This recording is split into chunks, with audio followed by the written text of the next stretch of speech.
Well, welcome to Aspen Chapel's podcast for this Sunday. A different Sunday because it's Advent Sunday. So if you're watching the vodcast, the videocast, you'll be able to see that we've set up our chairs here in a spiral, and everybody has come in and sat down in that spiral. During the service itself, I'll be wearing a robe, which I don't normally do. But during the podcast, you'll be able to hear the introduction to our Advent Sunday service and then the message itself. But during the service, the children are going to be carrying out candles. There'll be songs from the Carmen Burana. And also at the end, we'll all be processing out. So if you want to see the full service, just go to our website and you can see the whole thing. But I hope you enjoy it. Thank you.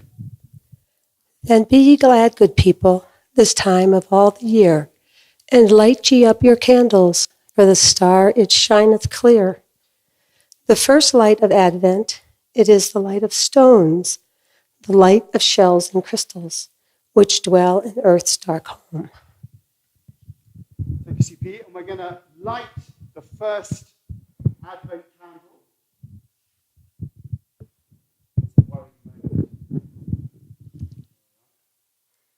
you, CP. That's great. I shall give you that. That's good. So welcome to our Advent service here. Just I'll turn myself on. There we are. Welcome to our Advent service here.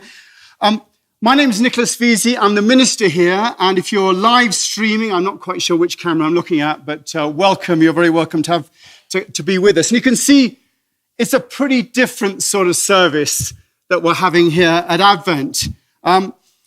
Advent, the word means a coming, approach, or arrival. And this season tracks the coming of light into darkness, which is why I carried the Advent candle into the darkness. And it leads to the darkest day of the year. Anyone know which the darkest day of the year is? 22nd, actually, this year. 22nd, well, very good, very close. 22nd of December is the shortest day of the year. It's the winter solstice. And from that day onward, the light begins to appear, and we celebrate the coming of that light. And Advent's also the season where the church looks forward to the coming of Christ at Christmas, as well as the idea of the second coming. Here's my idea of the second coming in one sentence. The second coming, the moment where all that is conscious becomes aware of the true nature of itself. The second coming, the moment where all that is conscious becomes aware of the true nature of itself, the awakening moment, the second coming. And this spiral that you've all walked, that we insisted that you walk, some people I see rebelling and sitting over here, and they were moved on by the assistants. The spiral represents our journey into ourselves and then back out again, a bit like a labyrinth, a journey towards the light, which is now lit, and taking that light out with us. And we are all at some point of that journey. We are either with the light or we are a little bit away from the light. And as a community, we represent that aspect of being near or far from the light. Now, tonight, and for once here at the Aspen Chapel, we're having a second evening service tonight. We're going to clear away all the chairs, and there's going to be a huge spiral of ferns tonight. And each person is able to come in any time between 5 and 7 o'clock and pick up a candle, walk the spiral of ferns to the center, light their candle, and then place the candle anywhere during the spiral of ferns. So at the end of it, the Easter garden, the spiral, is completely lit by all the different candles. So that's going to happen between 5 and 7. You can come any time in that period if you want to do that. But this morning, just to represent that, we're going to ask the children, if they want to children to come out and receive a candle and then process out as they go out with that candle and do it for us. So if the children are too young, if you want to bring their parents, we've got some candles here. We have done a risk analysis of this. So if you're pleased to hear that we have done. Now, I'd like the children, if possible, we have to move our bags a bit here. If the children can come and stand round here. So if you go round the spiral, children, round the spiral, and come all the way into the center. That's it. So if you're right, the other side, you're going to have to walk over, you two. So just go around here. So you come all the way around to here, Samuel. Some of you come round to here, and Jessica, you come round to here. That's right, that's good. And just stand by your chair, just stand there, that's it. Now, all the children come round. That's good. Now, this, by the way, is your escape, children. This is where you escape. So keep walking around the spiral. So you'll be able to get out after this, and with fire as well. So those pyromaniacs like myself amongst you will be able to do that. You're too young to be a pyromaniac. If you go around like that, that's good. Children, that's it. Are you walking the spiral? That's very good. You're leading the Connolly family on. Let's keep going around like this. No, I think we've got enough here. So keep going around like this. So if you keep coming around like this to here, Connolly's, that's good. Well done, everybody. Braden, that's good. There we are. Everyone's got their bits. Now, perfect. So what we're going to do is, my beautiful assistant here is we're going to give me the candle. We'll start with these, and we'll light this candle like this. Now, there we are. So what I'm going to ask you to do is if you hold one hand at the bottom and the other hand on the candle like that, that's it. And then if you'd like to walk out, you can walk out. I'll give you your sister one as well. I don't know if you're related, but let me just so you can go out.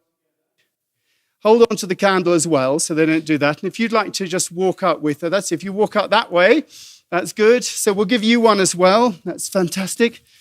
So, and the children are now representing the journey that you're going to make if you come this evening of walking that candle out. There we are. There is enough if you'd like to take one. Yes, go on. If you'd like to walk out together, that's good. So we'll go to the next one. And so the children are processing out with the light. There we are, if you'd like to take that one out like that. And Braden, I'll give you one here. That's good. As we get towards the end, we're having stars rather than apples. There we are, so I'd like to take that one out.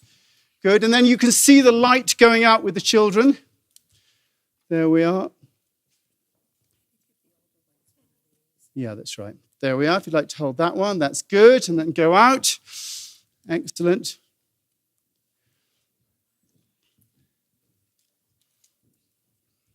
Perfect. Well done. Now, that's it. So remember to hold on to the candles because they have been drilled, but there we are. Get your cap right. Put your cap on. That's it. That's it. Hold the two together. That's it. Good. Well done. There we are. Now, if you hold it on its bottom, that's good. There we are.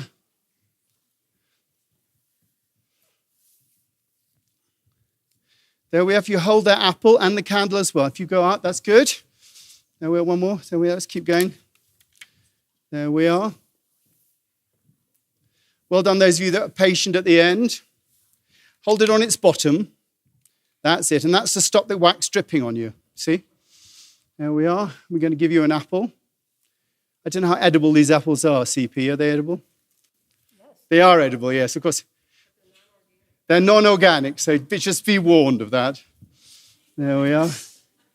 There we are. We've got a traffic jam here. Yes. There we are. Well done. That's it.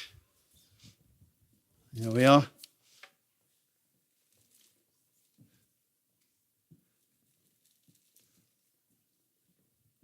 That's it. Well done. Good. And we just got one more, so I'll do two like that. That's it. We've just got the Vesey children to go. There we are. Samuel, I'd like to take that one out. There we are. And Jessica, you get an apple. No fighting. There we are. That's it. Good. Well done, children. Excellent. There we are, Jessica. Good. Excellent. There we are. This from Luke.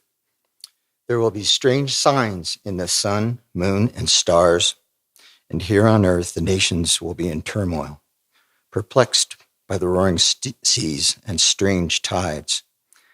People will be terrified at what they see coming upon the earth, for the powers in the heavens will be shaken. Then he gave them this illustration. Notice the fig tree or any other tree. When the leaves come out, you know without being told that summer is near. In the same way, when you see all these things taking place, you can know that the kingdom of God is near. I tell you the truth, this generation will not pass from the scene until all these things have taken place. Heaven and earth will disappear, but my words will never disappear. Now, interestingly enough, that is the official lectionary reading for the first Sunday in Advent.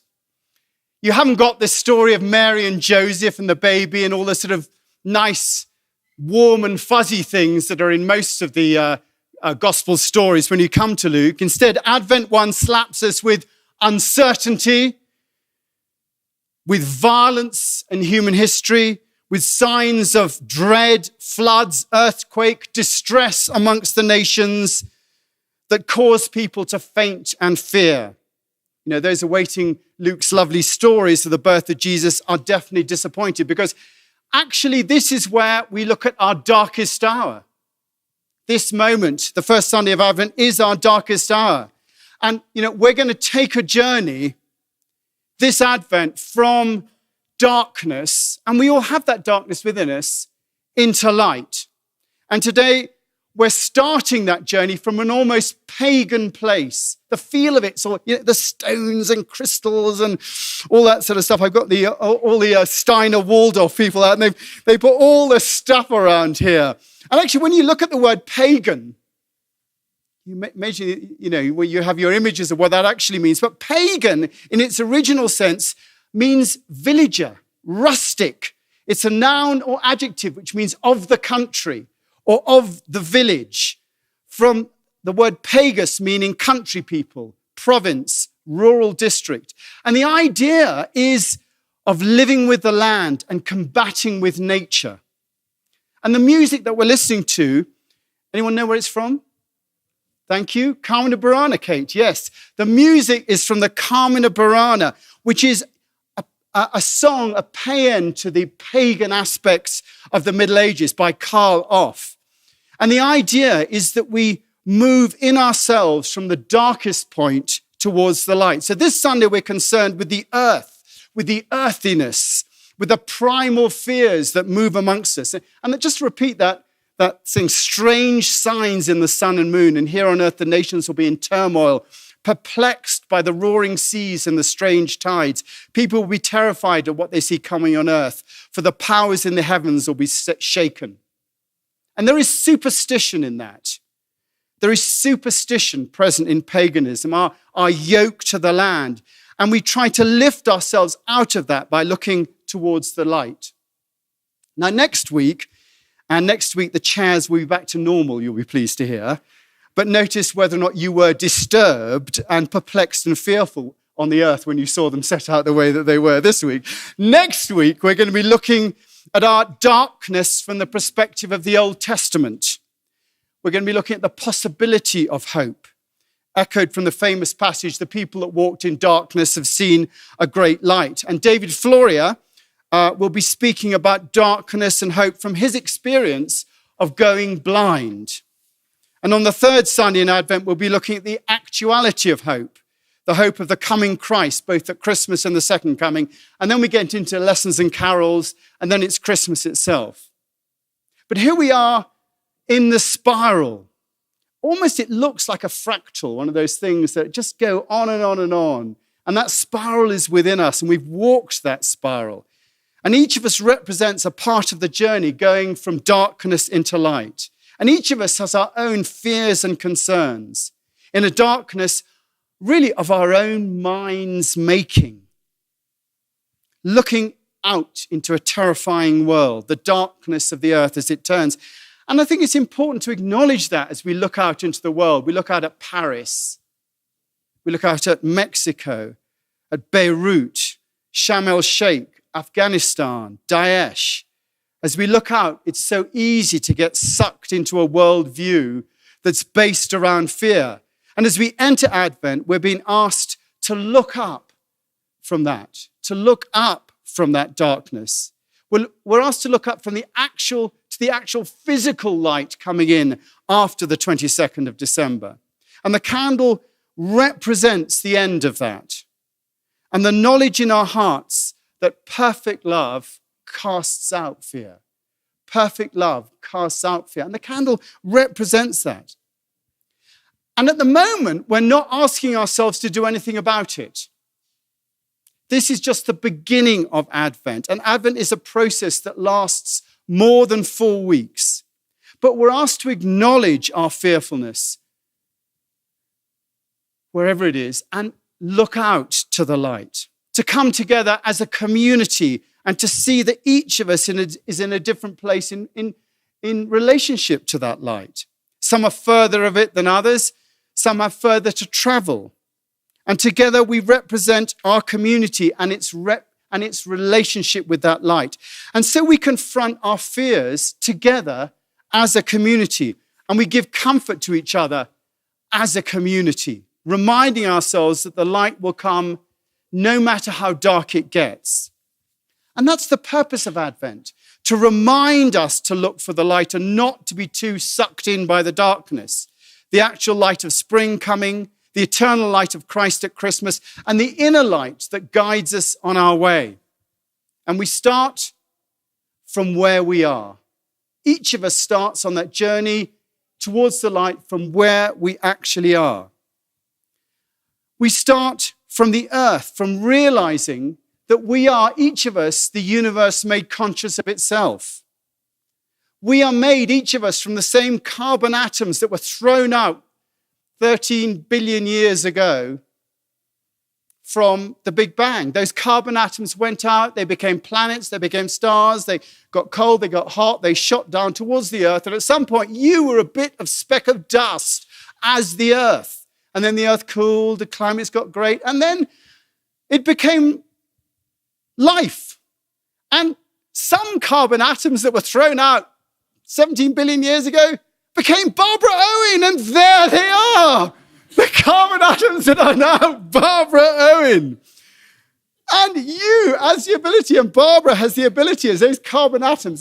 Did you know Barbara was 17 million years old? I mean, she wears it well, doesn't it? It's oil of Ulay that does it, 17 million years old. And, the fact of the matter is that we are now conscious of that. And, we didn't know the darkness of the Big Bang. Right up to the light of now is an amazing journey. And that is a journey that each of us has taken. We don't realize it, but each of the bits of us, yes, we have taken that. And this first week in Advent, we realize ourselves as the earth. We are as the earth, primeval, thrown about at the effect of weather and earthquakes and violence and terror. And our hope is that there is more. And we are proof that there is more. We here, looking out, are proof that we are 17 billion years old and there is more and there was more. And in the second week, next week, we acknowledge, from the earth, we acknowledge the existence of other, the existence of the divine, that not only is there more, but the universe is a friendly place and that there is order in this chaos. The people that walked in darkness have seen a great light. And we can relate to that light, that hope.